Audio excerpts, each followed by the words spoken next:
होतात. काय या बैठकीत ठरलंय? जागा कोण लढणार मावळची?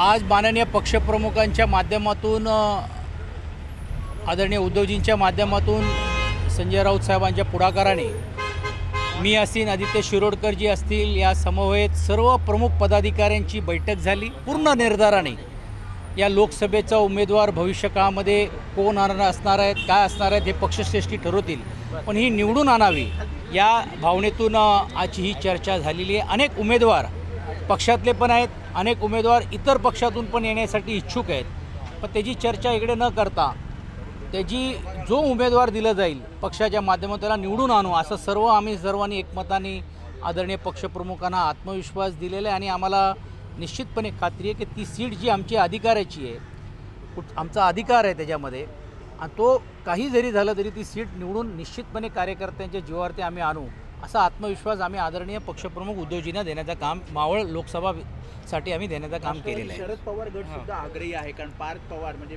2 नंबर अजिबात नाही, कारण आमची सिटिंग आहेत आणि सिटिंग असल्यामुळे त्यांचा आग्रह अजूनपर्यंत आमच्यापर्यंत आलेला नाही आहे, परंतु तो पक्षश्रेष्ठींकडे आहेत. पण मावळ ही आमची हक्काची सीट आहे.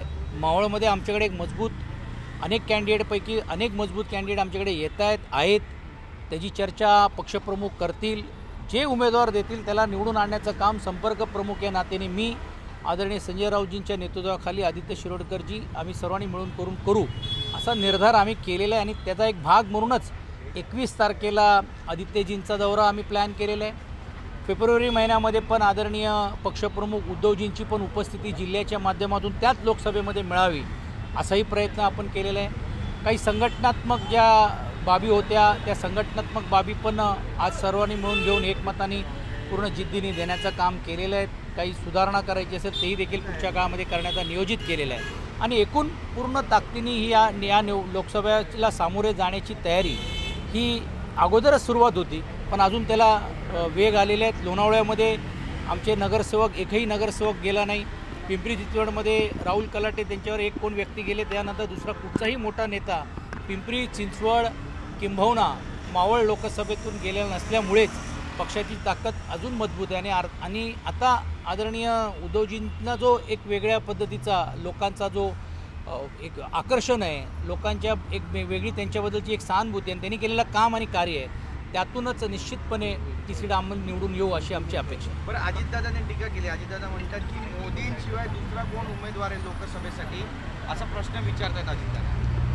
आता मला असं वाटते 6 महिने अगोदरचे भाषणं काढल्यानंतर त्यांचे काय भाषणं होते, आता ते काय बोलत आहेत, फार मोठे नेते आहेत, मी त्यांच्याबद्दल बोलणं उचित नाही, परंतु लोकच बघत आहेत. आणि सोशल मीडिया आता एवढं पॉवरफुल झालेलं आहे, एवढे सोशल मीडियामधून असे लोक ज्यावेळी असे कुठचेही नेते पत्रिका देतात लगेच त्याचे पाठचे लोक स्वतः एडिट करून पाठवतात.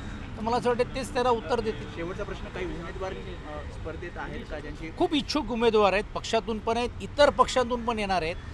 या सर्वांची चाचपणी विशेषतः आदरणीय पक्षप्रमुख उद्धवजी, संजय राऊतजी आम्ही सर्व ही मंडळी करतो. त्याची चर्चा वेगळ्या व्यासपीठावरती चालू आहे. पण आज एक झालं की जे उमेदवार देऊ त्याला आम्ही निश्चितपणे निवडून आणून देऊ अशीतली चर्चा आज साधक बदक झाली. बरं, प्रकाश आंबेडकरांबद्दल काही चर्चा झाली, वंचितबद्दल काही चर्चा झाली, किती जागा वाटल्या जातील? नाही, आमच्या मावळच्या नंतर सर्व नेते बसले होते, पण त्याच्यातली चर्चा मला माहीत नाही.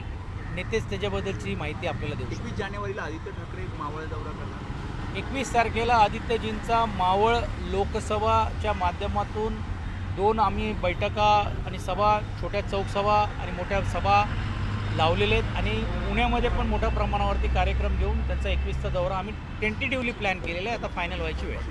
बडगुजरांसहित 19 जणांची चौकशी आज पुन्हा एकदा सुरू आहे. दबाव तंत्र वापरलं जातं. आमचं तर म्हणणं आहे की मग जर चौकशीच करायची असेल तर मग आम्ही केलेल्या आरोपांवरती का चौकशी होत नाही आहे? कालच संजय राऊत साहेबांनी जे फोटोज दाखवलेले आहेत त्याची चौकशी व्हायला पाहिजे. मग असं जर झालं तर तुम्हाला आश्चर्य वाटेल की बडगुजरनी तर स्वतःहून जाऊन पोलीस स्टेशनला जाऊन त्यांनी भेट दिली आणि सांगितलं का काय असेल तर माझ्या बाबतीत तुम्ही चौकशी करा आणि सिद्ध करा.